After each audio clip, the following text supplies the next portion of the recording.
दिनै आं नोंथांमोननो फेसबुकआवहाय bank account information आरो टेक्स इनफरमेसनखौ बोरै फिलआप बानायनांगौ बिनि सोमोन्दै डिटेल्सैहाय स्टेप बाय स्टेप खोन्थालांगोन। नोंथांमोना भिडिअखौ स्किप खालामालासिनो जोबजासिम नायलां।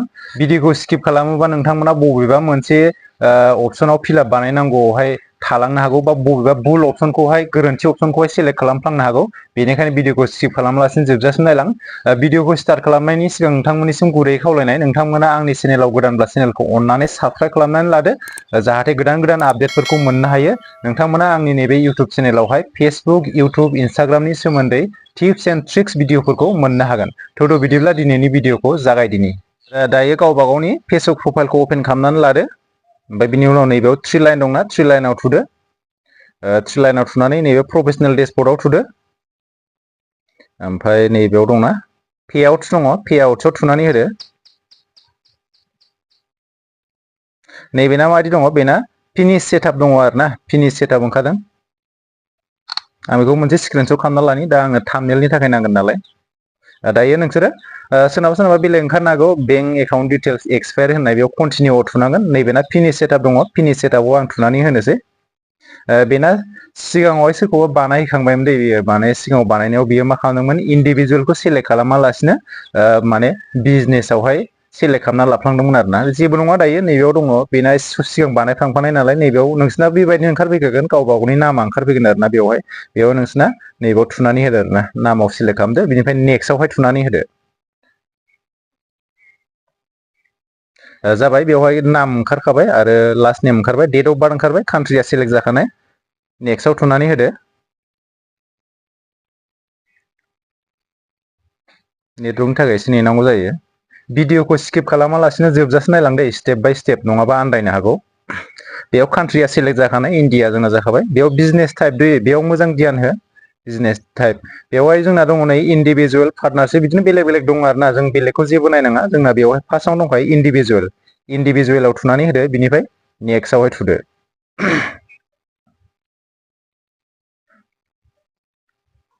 जाबाय, नाम ओंखारबाय, लिगेल मिडल नेम, लिगेल मिडल नेम दंबा मिडल नेमखौ होदो, गैयाबो गैया नांलाया, जोंना टाइटेल ओंखारखाबाय।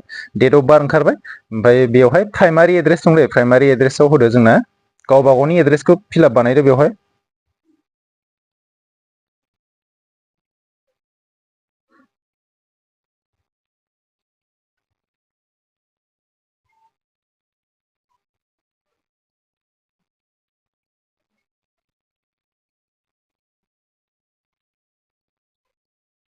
जाबाय, बेयाव गामि, बेवहाय जोङो गामि आरो पस्ट अफिस होबानो जागोन।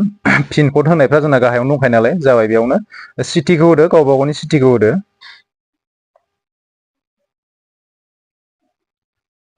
ओमफ्राय बेयाव स्टेटखौ होदो, स्टेट आसाम।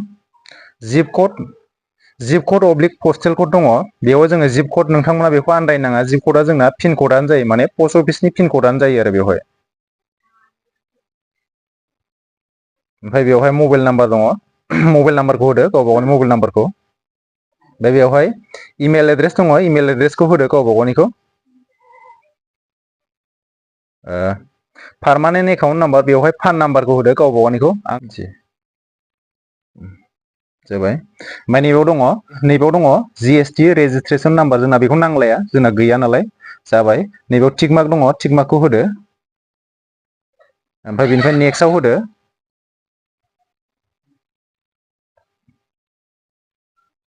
जाबाय, जोंना दायो बेवहाय फेसबुकनि पेमेन्टखौ मोनथाम अपसनाव लानो हायो दै। जेरै फार्स्टआव दङ बेंक ट्रान्सफार, बेवहाय जों $25 बा मोनगोन। वायार ट्रेन्सफार, बेवहाय जोङो $100 बा मोनगोन। जोंना बेंक ट्रेन्सफाराव आइएफसि कड आरो बेंक एकाउन्ट होबानो जागोन। आरो वायार ट्रान्सफाराव जोंना बेवहाय सुइफ्ट कडनि गोनांथि जागोन आरो। जों दायो बेवहाय बेंक ट्रान्सफारावहाय लागोन आरो पेमेन्टखौहाय। दायो जोङो बेंक ट्रान्सफाराव थुनानै होनोसै। बेंक ट्रान्सफाराव थुबाय नालाय, जों दायो बेयाव मा खालामनांगोन, इण्डियान रुपिस कारेन्सिया जोंना थिगानो दंखायो। लिगेल फार्स्ट नेम दङ, लास्ट नेम जाखाबाय। आइएफसि कड होनांसिगौ जों दायो बेवहाय।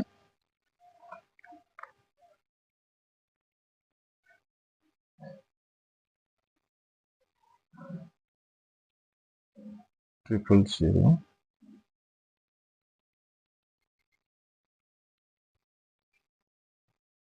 जाबाय, आइएफसि कड होखांबाय, बिनि गाहायाव दङ बेंक एकाउन्ट।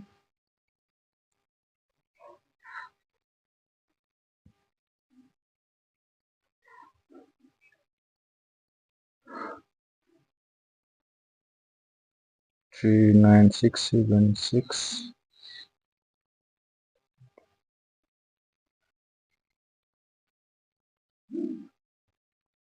जाबाय जोंना IFSC कोड आरो बेंक एकाउन्ट नाम्बारखौ होखांबाय। दायो जोङो लिंक पेआउट मेथड बेयाव थुनानै होदो आरो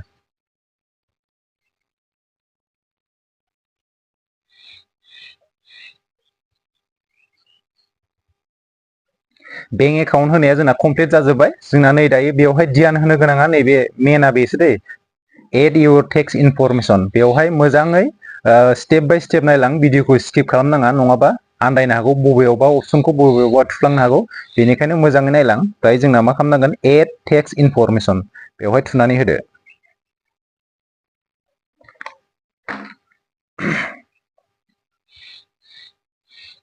जाबाय, बेवहाय कन्टिनिउआव थुनानै होदो।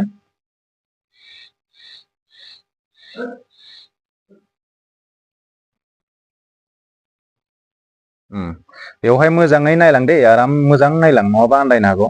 जोंना फार्स्टआव मा खालामनांगोन, बेवहाय नैबेयाव दङ अपसनाव जोंना बेवहाय न'आवहाय थुनानै हो। नैबे गाहायनियावबो न'आवनो थुनानै हो। बिनिफ्राय नेक्स्टआव थुदो। बेवहाय नाम दङ, कान्ट्रिखौ सेलेक्ट खालामनांगौ। बेवहाय कान्ट्रिखौ सेलेक्ट खालामदो।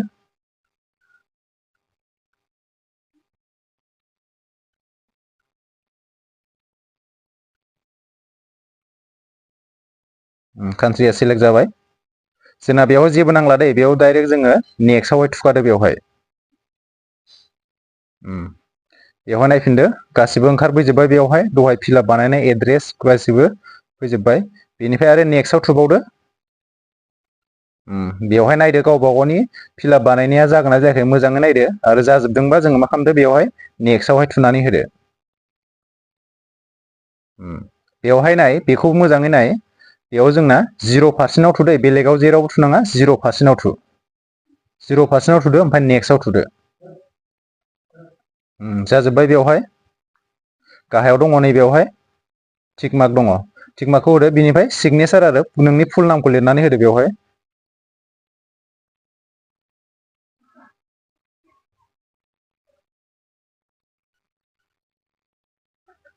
जाबाय। बेवहाय नैबे डेटआ जाबाय, जाय डेटआवहाय नोंथांमोना बे टेक्स इनफरमेसनखौ फिलाप बानायदों, बे डेटआ बेवहाय ओंखारगोन आरो ना। जाजोब्बाय। दायो जोङो बेयाव नेक्स्टआव थुदो।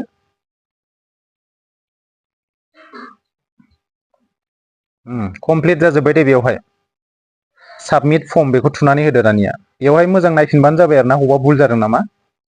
भुल जादोंबा नैबेयाव गाहायाव दंखायो मेक सेन्स, बेयाव थुनानै मोजाङै कारेक्सन खालामफिननो हागोन। जोंना बेयाव गासिबो कमप्लिटलि जाजोबखानाय, ओंखायनो बेयाव जोङो साबमिट फर्म बेवहाय थुनानै होनोसै।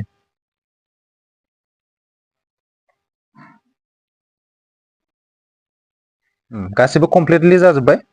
दानाव थुनानै होदो।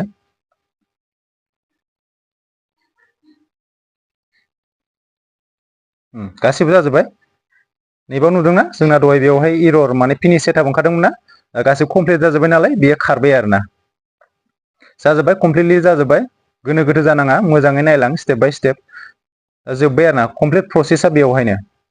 भिडिअखौ नायनानै इनफरमेटिभ मोनदोंब्ला मोनसे लाइक खालामदो आरो मोनसे कमेन्ट खालामदो। लोगोसे नोंथांमोना आंनि चेनेलाव गोदानब्ला आंनि चेनेलखौ अननानै साबस्क्राइब खालामनानै लादो।